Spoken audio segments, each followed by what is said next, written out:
విన్నాం. మరొక డైరీ ఈ సంవత్సరంలో మరి 4 డైరీలు అయిపోయి మరొక నోట్స్ ఏర్పాటు చేయడానికి దేవుడు కృపణించాడు. నా ఆస్తి ఈ వాక్యం. దేవుని స్తోత్రం చెప్పండి. హల్లెలూయా. ఈ వాక్యాలు ఎక్కడికి వెళ్ళినా నా బ్యాగ్లోనే ఉంటాయి. ఏ సందర్భంలో ఏది ఎక్కడ చెప్పాలో దేవుడు తగిన కృపణించి వాడుకుంటూ ఉన్నాడు. దేవుని స్తోత్రం కలుగునుగా. ఈ సమయమందు మనము చక్కని అంశాన్ని మనం ధ్యానం చేయబోతున్నాం. దేవుని యొక్క మహాకృపను బట్టి ప్రభు ఈ రోజున మనకు ఒక శ్రేష్టమైన విషయాలు ఆత్మదేవుడు మనతో మాట్లాడాలని ప్రభు ఆశపడుతూ ఉన్నాడు. ప్రభు ఎంతైనా నమ్మదగిన దేవుడండి. దేవుని వాక్యము మనల్ని ఆదరించేదంట. దేవుని వాక్యము మనల్ని బలపరిచేది. దేవుని వాక్యము మన హృదయాలను గత రాత్రి చెప్పినట్లుగా మన ప్రాణములను తెప్పరిల్ల చేయగలిగినది దేవుని వాక్యమే. హల్లెలూయా. అన్న ఆ చిచ్చా హల్లెలూయా. మంచిది. ఈ రోజున దేవుని యొక్క మాటలు బహు క్లుప్తంగా ఆశీర్వాదకరంగా మనం ధ్యానం చేసుకుని ఈ గుడిని మనం ముగించుకున్నాం. తదుపరి చిన్న బర్త్డే కార్యక్రమం ఉంది. అది ఎవరో కాదు, నా ఆఖరి కుమార్తె. దేవుని స్తోత్రం కలుగునుగా. ఆ కార్యక్రమాన్ని కూడా దీవెనకరంగా ఆశీర్వాదకరంగా ప్రభు సన్నిధిలో మనం జరుపుకున్నాం. ఈ రోజున మన జీవితాల్లో ఇంతకాలము కొన్ని కలిగి ఉన్నాము. అసలు కలిగి ఉండవలసిన ఏమిటి? ఇంతకాలం ఈ లోకంలో కొన్నిటిని కలిగి ఉన్నాం. ఇంటిని కలిగి ఉన్నాం, ఐశ్వర్యాన్ని కలిగి ఉన్నాం, బంగారాన్ని కలిగి ఉన్నాం, ఈ లోకంలో బిడ్డలను కలిగి ఉన్నాం. ఈ లోకంలో కావలసినవన్నీ కూడా దేవుడు మనకు ఇచ్చాడు. దేవుని బట్టి మనం కలిగి ఉన్నాం. హల్లెలూయా. అసలు దేవునిలో మనం కలిగి ఉండవలసిన ఏమిటి?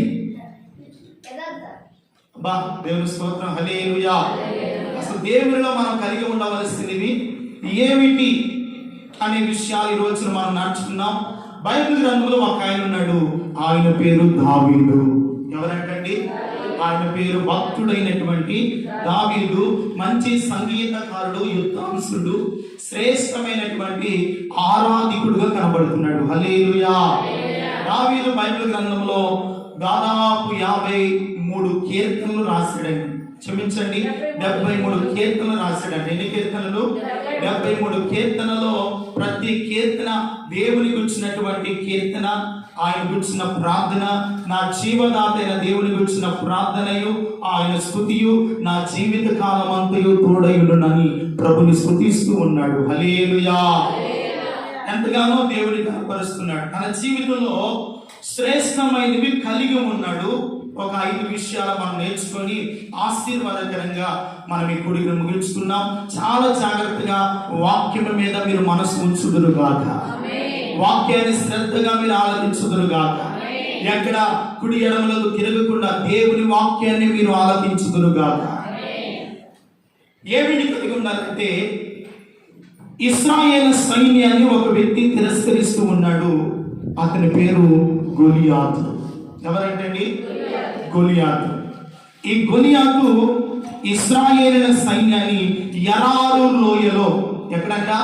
ఎరారు లోయలో యుద్ధము జరుగుతుండగా ఆ గొలియాతు రాజైన సౌలు మీదకును అతని సైనికుల మీదకును యుద్ధానికి వచ్చి అతడొక్కడే నిలబడ్డాడు. మీలో ఎవడైనా ఒక్కడు నన్ను పడగొడితే మేము మీకు దాసులం అవుతాము.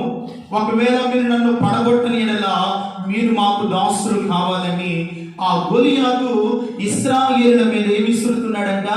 సవాలు విసురుతా ఉన్నాడు. ఈ సవాలు విసురుతూ ఉండగా యెషయా కుమారులలో 8 మంది సంతానం అండి.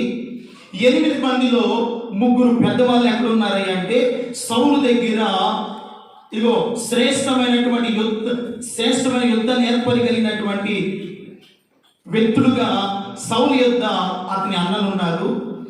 యెషయా అంటాడు తన కుమారుడైన దావీదును పిలిచి, అయ్యా నా కుమారుడా, మీ అన్నలు యుద్ధ భూమిలో ఉన్నారు, వారు ఎలా ఉన్నారో వారి యోగక్షేమాలు తెలుసుకొని వారికి కావలసిన కొన్ని ఆహార పదార్థాలు ఇచ్చి క్షేమముగా తిరిగి రామని తన తండ్రి పంపిస్తే, దావీదు ఏ వృత్తి కలిగిన వాడు? గొర్రెల కాపరి. ఎటువంటి వాడండి? గొర్రెల కాపరి. ఈ గొర్రెల కాపరైన దావీదు తనతో పాటు గొర్రెలు కాసుకున్న వ్యక్తిని పిలిచి, నేను నా అన్నల దగ్గరికి వెళ్తున్నాను, వచ్చేంత వరకు నా గొర్రెలు కూడా నువ్వు చూసుకోమని అప్పచెప్పి దావీదు యుద్ధ భూమికి వెళ్ళాడంట. దేవుని స్తోత్రం చెప్పండి. హల్లెలూయా. ఆ యుద్ధంలో జరుగుతున్నటువంటి సందర్భాన్ని దావీదు ఎరిగి ఉన్నాడు. ఎవరు ఎరిగి ఉన్నాడంట? దావీదు ఎరగగానే గొడవలు, కేకలు, యుద్ధ సమాచారము, భయంకరమైనటువంటి ఆ తిరస్కారపు మాటలు దావీదు వింటూ వస్తున్నాడు.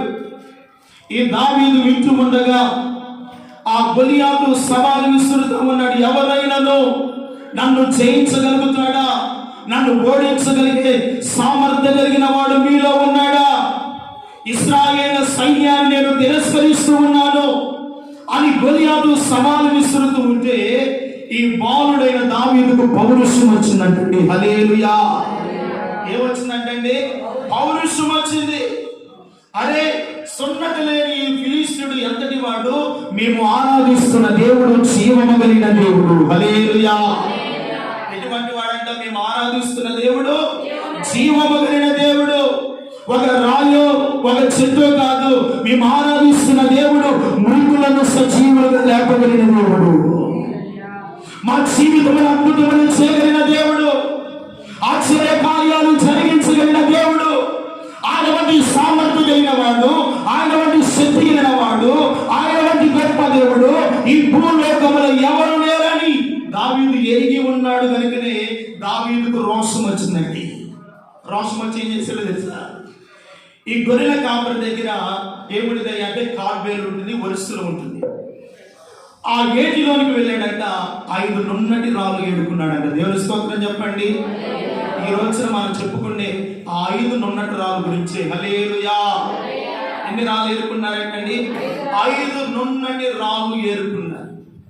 రాళ్ళు నున్నగా ఉంటాయి. ఎలా ఉంటాయి అంటే కొండల మీద నుండి నీళ్లు కారుతూ ఉన్నప్పుడు కొన్ని రాళ్ళు ఆ నీటి వడవడి వలన ఏమవుతాయి అంటే నురుపు తేలిపోతూ ఉంటాయి. ఆ ఏటిలోనే మనం సముద్రంలో కూడా చూస్తే కొన్ని రాళ్ళు దొరికినప్పుడు ఎలా ఉంటాయి? ఎల్లగా నున్నగా ఉంటాయి. అలాంటి నున్నటి రాళ్ళు 5 రాళ్ళు ఏరుకున్నారండి. దేవుని స్తోత్రం కలుగును గాక. ఈ 5 రాళ్ళు దావీదు జీవితాన్ని ఎంతో ప్రభావితం చేసింది. హల్లెలూయా. ఈ 5 రాళ్ళు ఏరుకున్నారు కానీ ఒక్క రాయితోనే గొలియాతును పడగొట్టాడు. హల్లెలూయా. ఈ రోజున ఈ 5 రాళ్ళలో ఉన్నటువంటి శ్రేష్టమైనటువంటి విషయాలు ఏమిటో మనం నేర్చుకున్నాం. మూల వాక్యము 1 సమూయేలు గ్రంథము 17వ అధ్యాయము 40వ వచనాన్ని చదువుకున్నాం. తన కర్రను చేత పట్టుకొని ఏటి లోయలో నుండి 5 నున్నటి రాళ్ళను ఏరుకొని తన ఎదుటనున్న చిక్కములోను ఉంచుకొని వరిసెల చేత పట్టుకొని ఆ ఫిలిష్తీయుని చేరునకు పోయెను. చాలండి. ఆ ఫిలిష్తీయుని చేరునకు పోయెను. ఎన్ని రాళ్ళు ఏరుకున్నాడంట? 5 నున్నటి రాళ్ళు ఏరుకున్నాడు. ఎక్కడ? ఏటిలో ఉన్నటువంటి 5 నున్నటి రాళ్ళు ఏరుకొని ఎక్కడ వేసుకున్నాడు? వరిసెలలో వేసుకొని ఆ ఫిలిష్తీయుని ఎదిరించడానికి బయలుదేరాడంట. దేవుని స్తోత్రం కలుగును గాక. మొదటి రాయి పేరు పౌరుషము. ఏమిటండి? మొదటి రాయి పేరు ఏమిటంట? పౌరుషము. ఈ పౌరుషము దావీదుకు రావడానికి గల కారణం ఏమిటంటే ఇశ్రాయేలుల సైన్యాన్ని ఏం చేస్తున్నాడు? తిరస్కరిస్తూ ఉన్నాడు. ఆ సైన్యాన్ని నానా విధములైన మాటల చేత ఆ గొలియాతు బాధిస్తూ ఉన్నాడు. ఆ మాటలు విన్నటువంటి బాలుడైన దావీదుకు ఎక్కడ లేని రోషము కలిగింది. ఎలాంటి రోషము కలిగి ఆ రాయిని ఏరుకొని గొలియాతు మీదకి వెళ్తున్నాడో మొదటి రాయి పేరు ఏమని చెప్పుకున్నాము? పౌరుషము. దేవుడున్న మనకి ఏముండాలి అంటే పౌరుషం ఉండాలి. ఒక రోజున మా బంధువుల్లో మాకు అన్న అవుతాడండి, చెప్తున్నాడు, తమ్ముడు ఎన్ని రాళ్ళు వెనకేసామన్నాడు. ఏమిటంట? ఎన్ని రాళ్ళు వెనకేసావు? నేను రాళ్ళు ఏమి వెనకేయలేదన్నా, దేవుని కొరకు అడుగులు ముందుకు వేస్తున్నానన్నా అన్న. దేవుని స్తోత్రం చెప్పండి. హల్లెలూయా. చాలా మంది పెద్దోళ్ళు అనే మాట చాలా గొప్ప మాటలండి. ఎన్ని రాళ్ళు వెనకేసి. అబ్బా, దావీదు రాళ్ళు కలిగి ఉన్నాడు. ఆ రాళ్ళు ఎటువంటివి అంటే ఒకటి పౌరుషము కలిగినటువంటి రాళ్ళు. దేవుని బట్టి మనకి ఏముండాలి? పౌరుషం ఉండాలి. భక్తి విషయంలో పౌరుషం ఉండాలి, విశ్వాస విషయంలో పౌరుషం ఉండాలి. దావీదు లాంటి పౌరుషం ఉన్నవాడు గొలియాతు లాంటి సమస్యలైనా జయించగలుగుతాడు. దావీదు లాంటి పౌరుషం గలవాడు శ్రమైన, ఆపదైన, ఏ కష్టమైనా ఎదుర్కొనుటకు నిలబడే శక్తిని పొందుకుంటాడంట. దేవునికి స్తోత్రం కలుగునుగాక. ఈరోజున దేవుని వాక్యమును బట్టి మీ భక్తి పౌరుషము గలదిగా మారునుగాక. మీ భక్తి ఎలా మారాలి? పౌరుషం ఉండాలి. దేవుని కొరకు ఏదైనా చేయాలన్న పౌరుషం ఉండాలి. ఈ భక్తుడైన దావీదునకు పౌరుషం వచ్చింది. ఎందుకంటే జీవము కలిగిన దేవుణ్ణి ఫిలిష్తీయుడు తిరస్కరిస్తూ ఉన్నాడు. ఆ సైన్యము ఎదుట రకరకాల మాట్లాడుతున్నాడు. మీలో ఎవడైనా నన్ను పడగొడితే మేము నీకు దాసులం అవుతాం, పడగొట్టకపోతే మీరు మాకేమవ్వాలి? దాసులం అవ్వాలి.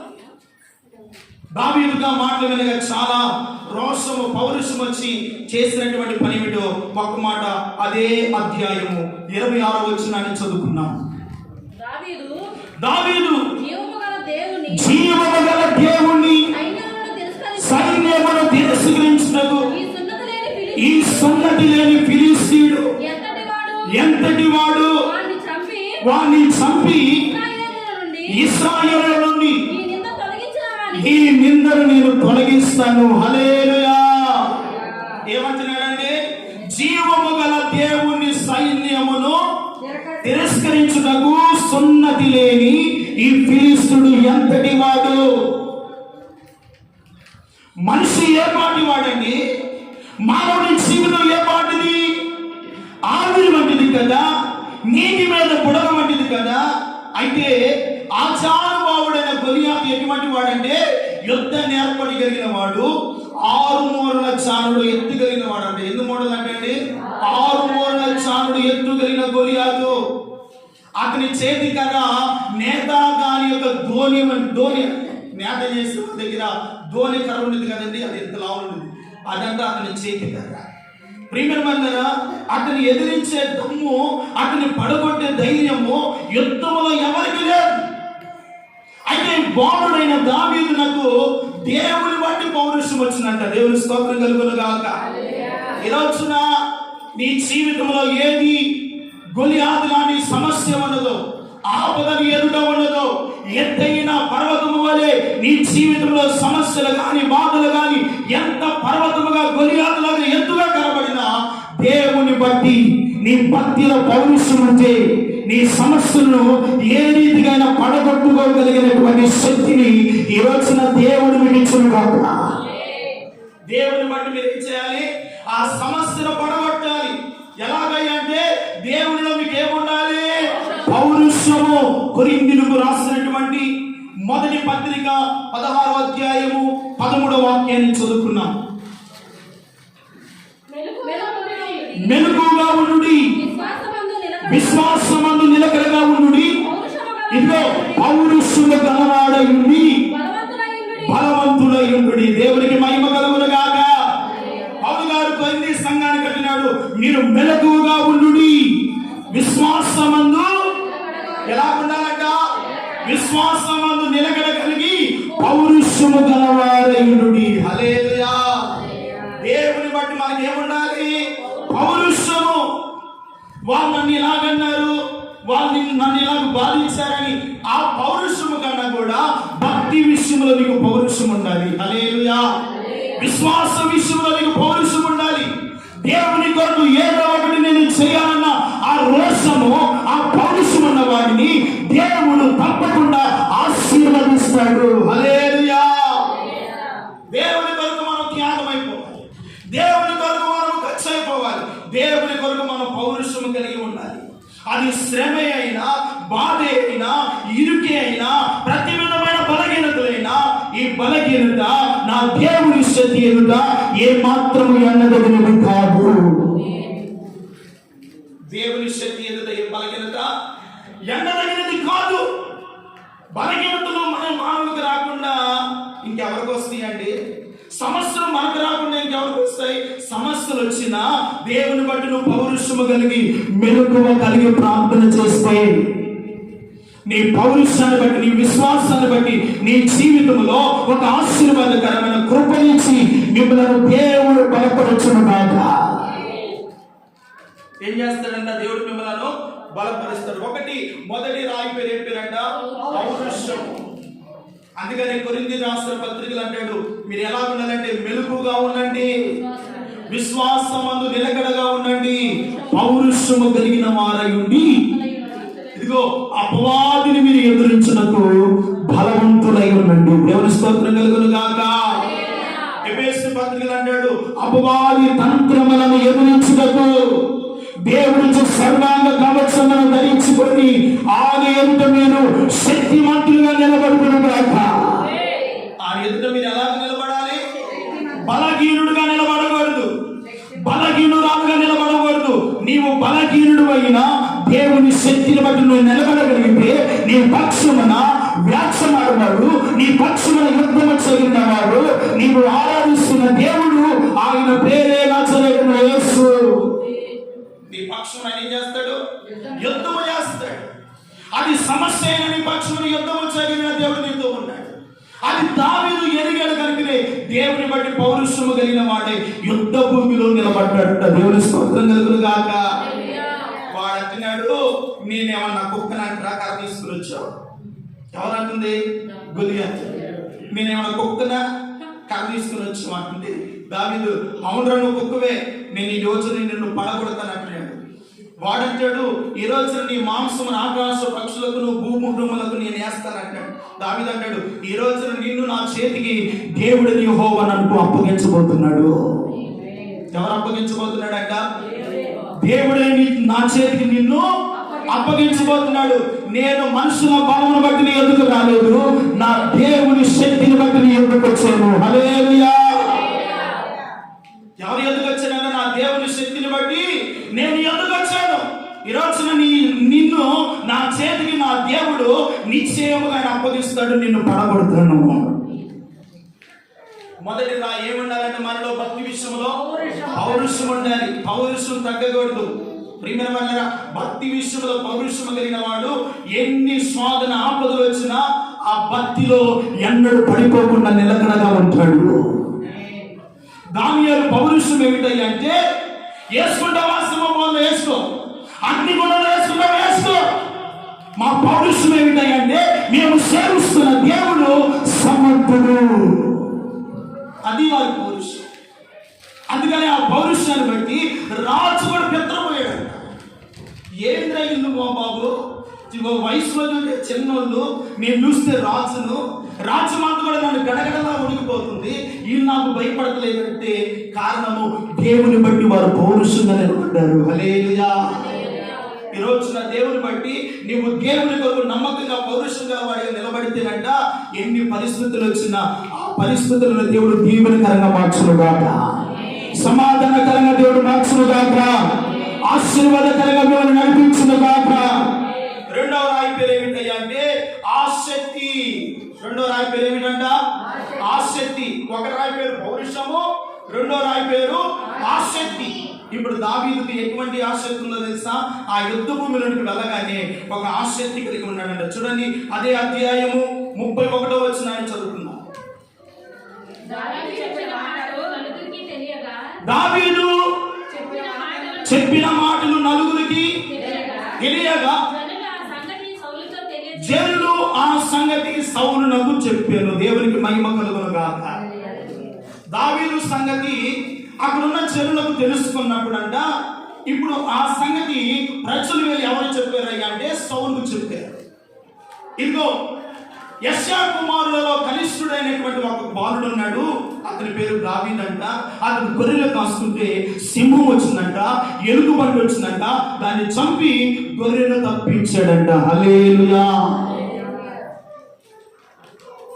అతని ఆసక్తిని చూసిన వారు వెళ్ళి సౌలుకు చెప్తున్నాడు, అయ్యా మా యుద్ధ భూమిలోకి ఒక బాలుడు వచ్చాడు, వాడు మంచి నేత్రము కలిగిన వాడు, చక్కని సౌందర్యము కలిగిన వాడు.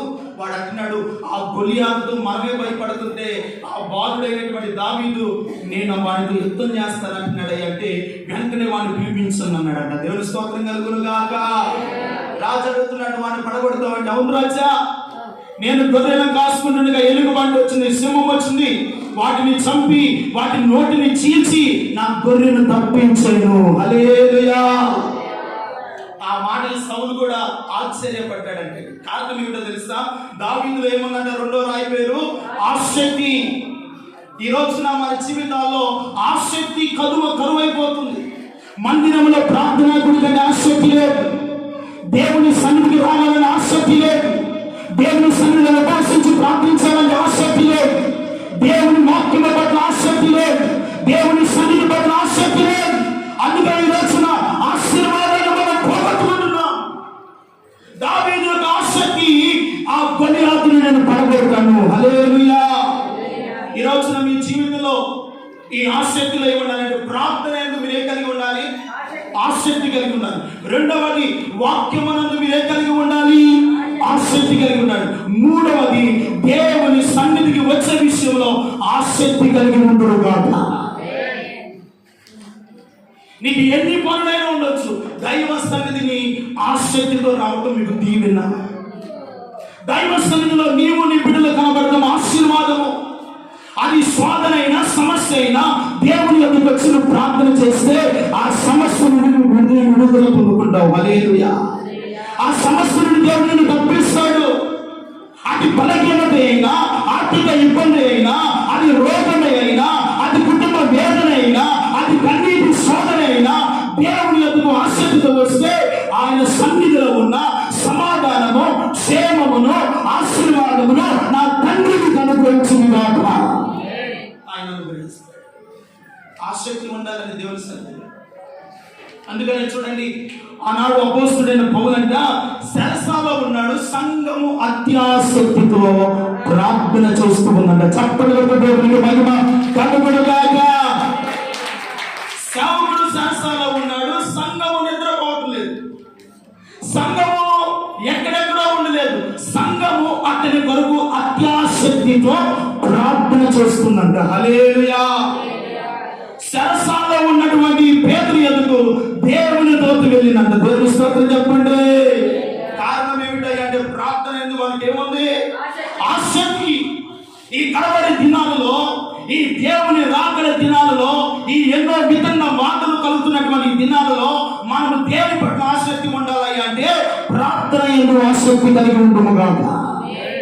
రెండవది దేవుని వాక్యం మనం ఆసక్తి ఉండాలి. ఈ రోజున వాక్యాన్ని నువ్వు ఎంతగా నీ హృదయంలో నింపుకుంటావో, వాక్యం ఏం చేయాలంటే ఈ చెవితో విని ఈ చెవితో విడిచిపెట్టకూడదు. ఈ చెవితో విన్నది ఈ చెవి ద్వారా లోపల తీసుకుంటే ఆ వాక్యము నీ జీవితంలో క్రియా సఫలము చేయను కాక. ఆ వాక్యం నీ చేతిలో పనిచేస్తుంది.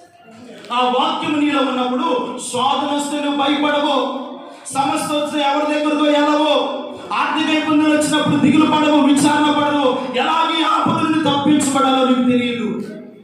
అయితే వాక్యము నీలో ఉంటే నువ్వు చెప్తావు, క్రీస్తు నందున్న వారికి ఏ శిక్ష విధి లేదు, క్రీస్తు యేసునందు మహిమలో ఆయన నా ప్రతి అవసరత తీర్చును గాక అని నువ్వు చెప్పగలుగుతావు.